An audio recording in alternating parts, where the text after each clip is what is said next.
ঢাকাসহ দেশের বিভিন্ন জেলায় মাঝারি থেকে ভারী বৃষ্টি হয়েছে। বিকাল ৪টার পর রাজধানীতে বৃষ্টি শুরু হয়। এতে দিনভর গরমের পর কিছুটা স্বস্তি ফিরেছে নগরীতে। তবে পরবর্তী ৭২ ঘন্টায় দেশের ৩ জেলায় ভারী থেকে অতি ভারী বৃষ্টি হতে পারে বলে জানিয়েছে আবহাওয়া অধিদপ্তর। আবহাওয়া অফিসের তথ্য মতে বুধবার ২ ঘন্টার বৃষ্টিতে ঢাকায় ৪২ মিলিমিটার বৃষ্টিপাত রেকর্ড করা হয়। আর গত ২৪ ঘন্টায় দেশের সর্বোচ্চ বৃষ্টি হয়েছে কুড়িগ্রাম জেলায়। পূর্বাভাসে বলা হয়, আগামী ৪ থেকে ৫ দিন রংপুর, সিলেট ও ময়মনসিংহ বিভাগে ভারী বৃষ্টির সম্ভাবনা রয়েছে। ২০০-র বেশি সার্ভিস ও ফিচারে লেনদেনের সব বিকাশ অ্যাপে সম্ভব। কোথাও কোথাও অতি ভারী বৃষ্টিও হতে পারে। অতি ভারী বৃষ্টিপাতের কারণে সিলেট বিভাগে স্থায়ীভাবে জলাবদ্ধতা সৃষ্টির শঙ্কা রয়েছে। এছাড়া রাজশাহী ও ঢাকায় মাঝারি বৃষ্টিপাত এবং খুলনা, বরিশাল, চট্টগ্রামে অল্প পরিমাণে বৃষ্টির সম্ভাবনা রয়েছে।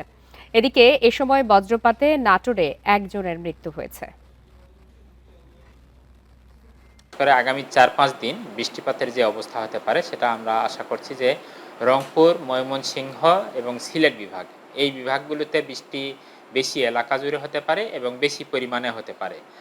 আর বিশেষ করে রাজশাহী এবং ঢাকা, এই দুই বিভাগেও বৃষ্টি হতে পারে।